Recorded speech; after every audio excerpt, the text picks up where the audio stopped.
நம்பிக்கை நம்பிக்கை நம்பிக்கை நம்பிக்கை இல்லாமல் நாளை இல்லை.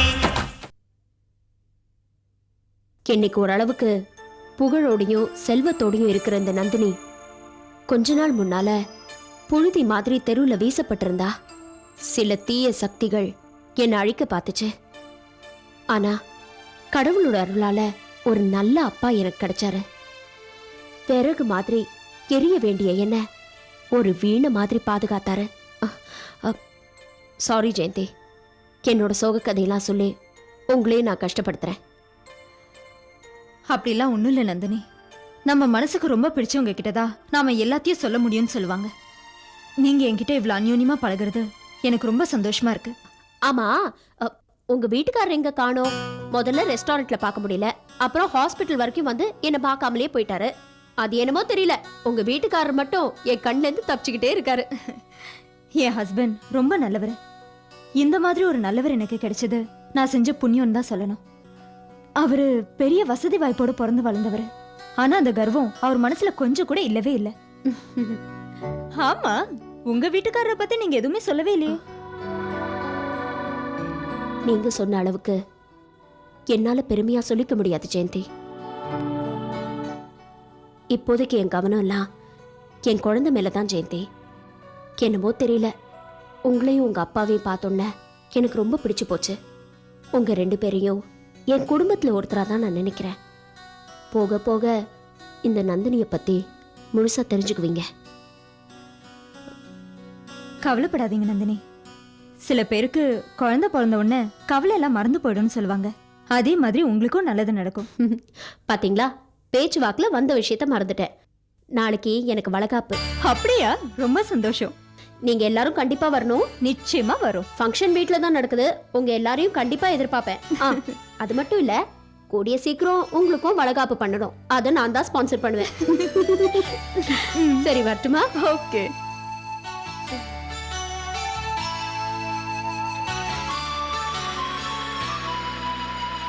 வரேன் ஜெயந்தி.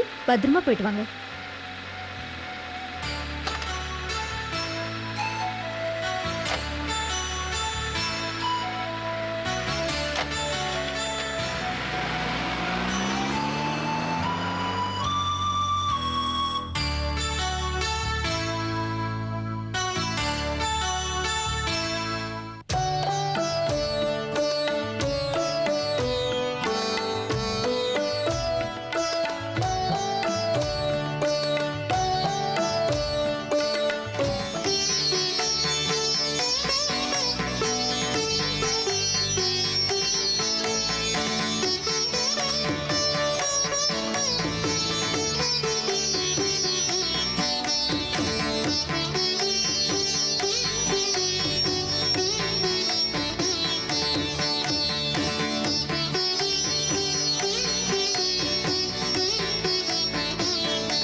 என்னம்மா? அம்மா, ஏமா இப்படி மறைஞ்சு நின்று பாக்குறீங்க?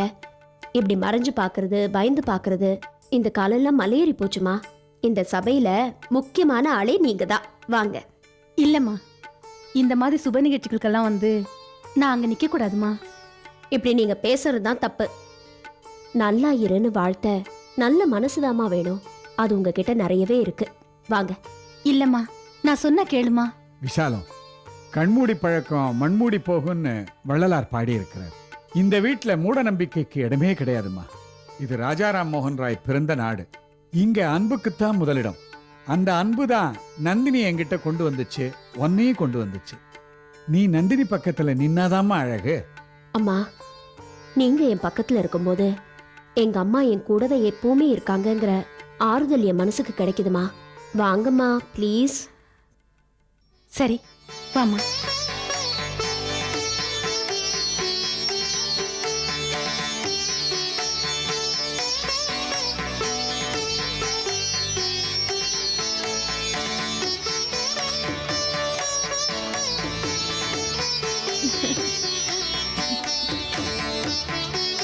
என்ன ஜெயந்தி, நியாயமா பார்த்தா நீங்க தான் முதல் ஆளா வந்திருக்கணும். இவ்வளவு லேட்டா வரீங்களே.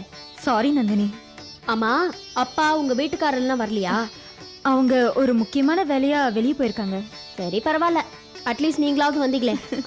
அம்மா, இவங்க தான் ஜெயந்தி. இது எங்க அப்பா. வணக்கம்மா. நான் வணக்கம். சொல்லல, என் ஃப்ரெண்ட் ஜெயந்தி. ஓ, இவங்க ஐ தான். சி, ஐ சி. சரிம்மா, வந்து சடங்கு ஆரம்பிங்க.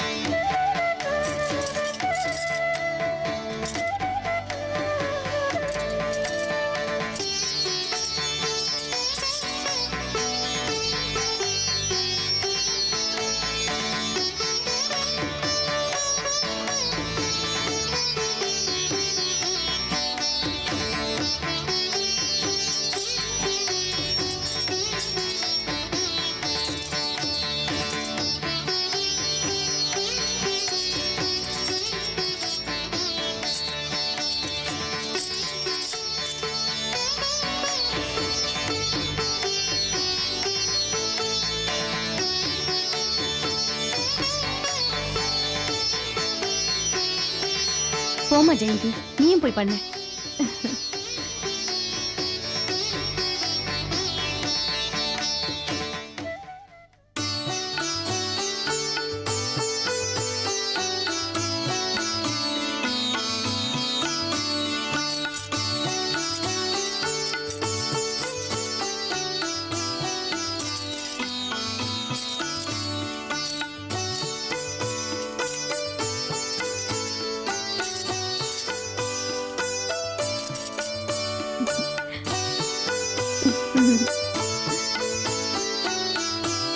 Congrats. Thank you.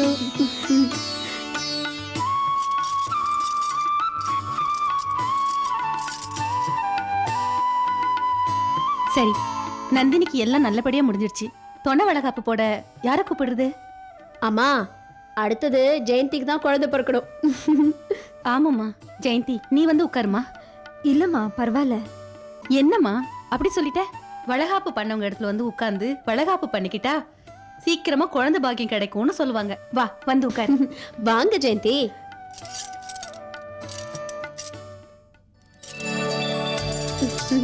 வந்து உட்காருங்க, வாங்க.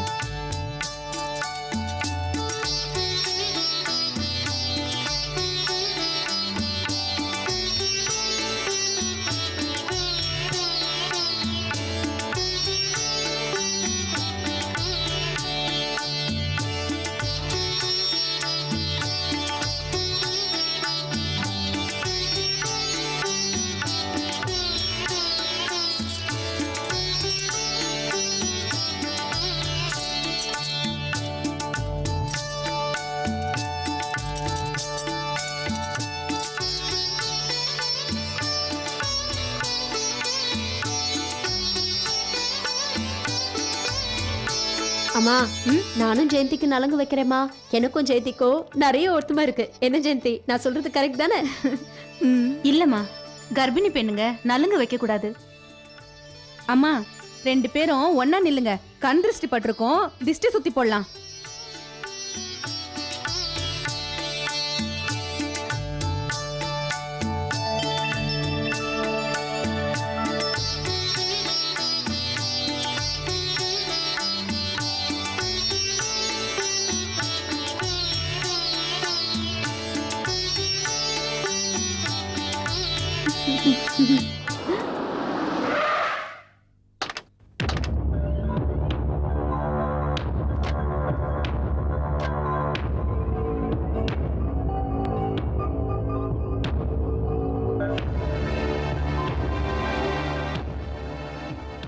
வசந்த், நாளைக்கு கோர்ட்ல தீர்ப்பு சொல்ல போறாங்க. நல்லபடியா அந்த தீர்ப்பு நமக்கு சாதகமா அமையணும்னு பிள்ளையாருக்கு ஒரு அர்ச்சனை பண்ணிட்டு வரலாம். சரிம்மா, அர்ச்சனையை முடிச்சுட்டு உங்களை கொண்டு போய் வீட்டில் விட்டுட்டு வக்கீலை பார்த்துட்டு வந்துடுறேன். சரி. அப்புறம் வசந்த், உனக்கு இப்ப டைம் சரியில்லை. அதனால தான் எல்லா சொத்தையும் என் பேர்லயும் உன் தங்கச்சி பேர்லயும் மாத்தி எழுதியிருக்கேன். உனக்கு நேரெல்லாம் சரியான பிறகு எல்லா சொத்தையும் உன் பேர்லயும் மாத்தி எழுதிடுறேன். நீ ஒன்றும் தப்பா நினைக்காத. என்னம்மா அது? நீ என்ன பெத்தவ, உன் சொல்ல மீறி நடக்கிற தைரியம் எனக்கு கிடையாதுமா. என்னை பொறுத்த வரைக்கும் நீ, தங்கச்சி, ஜெயந்தி 3 பேர் தான் எனக்கு உலகம். சரி வாப்பா.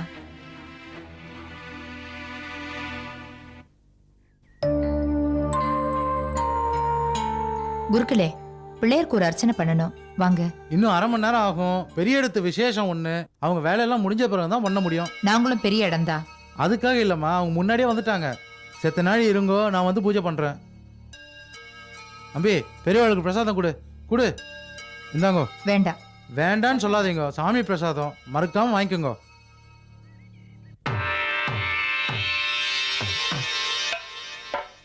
போலாமா?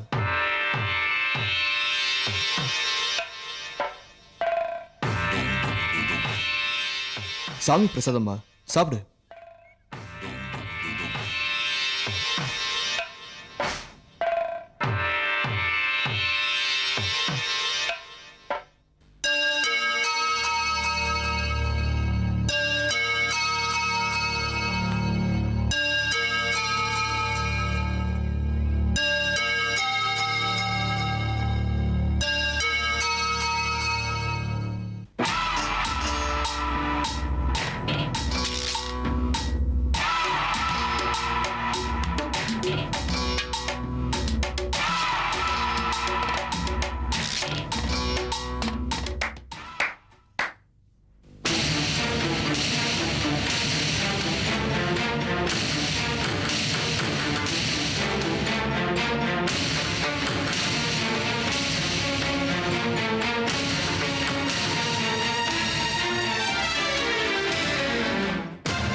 என்ன பாக்குறீங்க? கடவுளோட விளையாட்ட பாத்தீங்களா? வசந்த், உங்க வாரிசு என் வயித்துல வளருது. அப்பா எனக்காக தடபுடலா வளகாப்பு நிகழ்ச்சிக்கு ஏற்பாடு பண்ணிருக்காரு. நான் கூட உங்க வீட்டுக்கு வந்து அத்தைய, அதான் சிந்தாமணி அம்மாவை இன்வைட் பண்ணேன். ஆனா அவங்க தான் உன் வீட்டு படி ஏறி பச்சை தண்ணி கூட சாப்பிட மாட்டேன்னு கராரா சொல்லிட்டாங்க. ஆனா விதியோட விளையாட்ட பாத்தீங்களா? இப்போ நீங்க சாப்பிட்ட பிரசாதம் எங்க இருந்து வந்ததுன்னு தெரியுமா? எங்க வீட்ல இருந்தா. கோவில்ல இவ்ளோ பேர் பிரசாதம் சாப்பிட்டப்ப கூட எனக்கு சந்தோஷமே இல்ல. ஆனா நீங்க 2 பேரும் சாப்பிட்டதை பார்த்ததுக்கு அப்புறம் தான் மனசு நிறைஞ்சிருக்கு. என்ன இருந்தாலும் பந்தம் விட்டு போயிடுமா? வரட்டுமா? சக்கரை பொங்கல் சுத்தமான நெய்ல செஞ்சது, ரொம்ப நல்லா இருக்கும். வேணும்னா இன்னும் கொஞ்சம் கேட்டு வாங்கி சாப்பிடுங்க. வரட்டுமா அத்தை? வரேன் வசந்த்.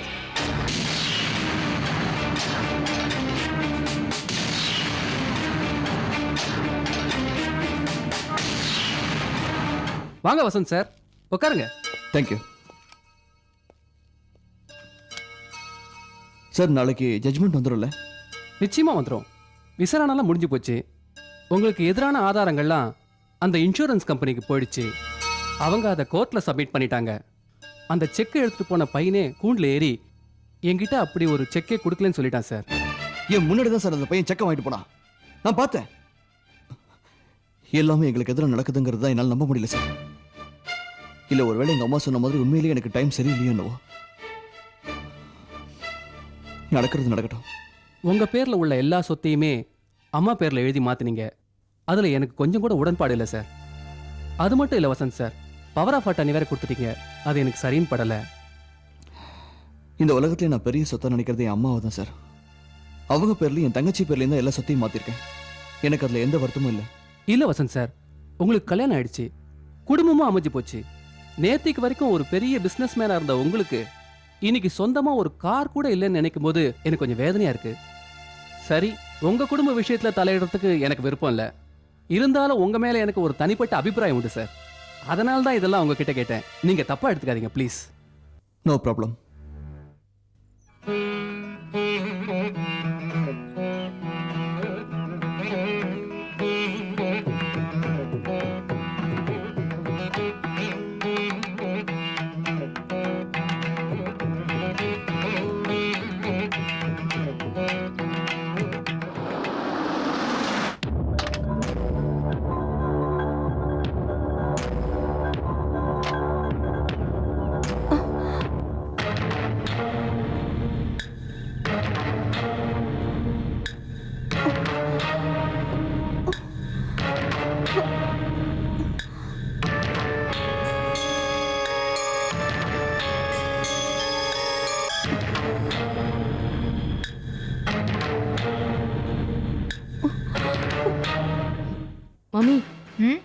அன்னைக்கு ஒரு அம்மாவை காப்பாத்தி கூட்டிட்டு வந்தேன்னு சொல்லல? ஆமா. அங்க நிக்கிறாங்களே அவங்க தான் மம்மி. சரி, ஒரு நிமிஷம் இரு, நான் போய் பேசிட்டு வந்துடுறேன்.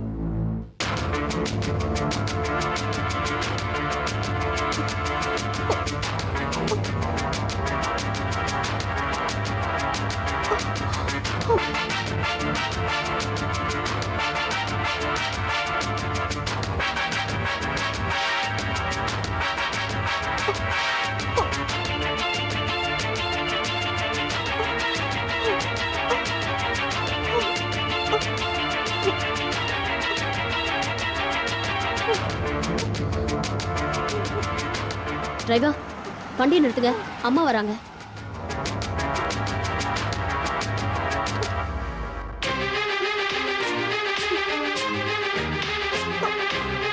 என்னம்மா, ஏன் தனியா கோவிலுக்கு வந்தீங்க? அப்பா சொன்னாரு, அதான் கடகடன்னு கிளம்பி வந்தேன். சரி, சீக்கிரம் போலாம் வா.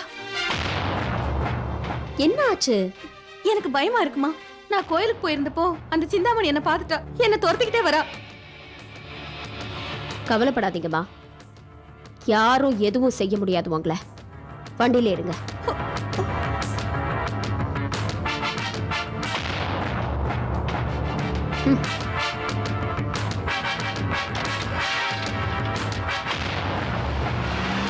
ஓஹோ, விசாலத்தை நந்தினி தான் மனநல காப்பகத்துல இருந்து கடத்திட்டு வந்திருக்கணும். நந்தினி விசாலத்தையும் வளைச்சு போட்டுட்டாளா? இனிமேதான் நம்ம ரொம்ப ஜாக்கிரதையா இருக்கணும்.